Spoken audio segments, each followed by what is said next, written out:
related to an ESG offering versus something that, isn't compliant to ESG.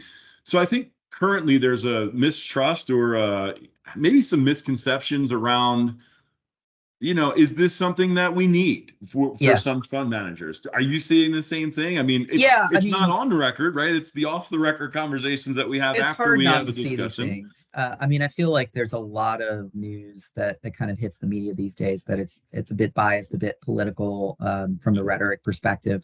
And, I think at the end of the day, right, some of the misconceptions that folks have about ESG is that, it's a tree hugging exercise. It's not, right? In my view, this is really a matter of risk, right? It's a matter of non-financial risk. Anything that surrounds a company that has to do with stuff that you're not reporting on from a financial perspective, mostly, right? So, these are risk factors that most have been taking into account in a lot of different ways, forever, right? They're material risk factors.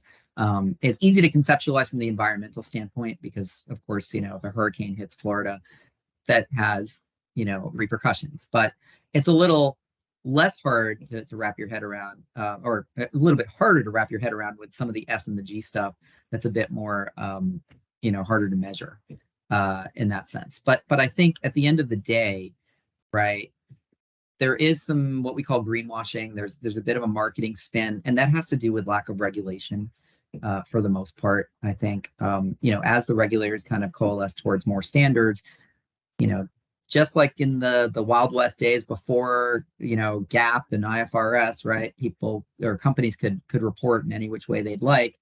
We coalesce towards a standard, and even from the private market perspective, right? They're giving you a standardized form of their financial condition.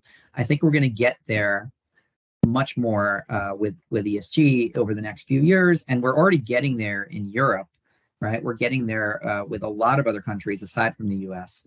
That have already put out these, formalized frameworks.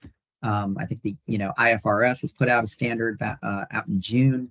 IOSCO has, advised a number of countries and different regulatory bodies to adopt these standards. The UK is adopting it. You're seeing it everywhere else aside from the US as far as actual commitments to adopt. And then in the US, we have the SEC, who's been kind of sitting on their final rule, hopefully, which should come out at some point this year. But that's due to the political rhetoric that's been sort of surrounding things. And we also don't want to forget we've been in a challenging interest rate environment these days. So a lot of the data that some are using to show that, maybe ESG hasn't been as accretive as they thought it would be, may have been different in a different sort of interest rate environment. I mean, I would kind of posit that maybe that's had an effect on some of these studies as well. So, I think the jury's still out as to kind of where things go with all of this, but, I believe it's still going to keep moving forward.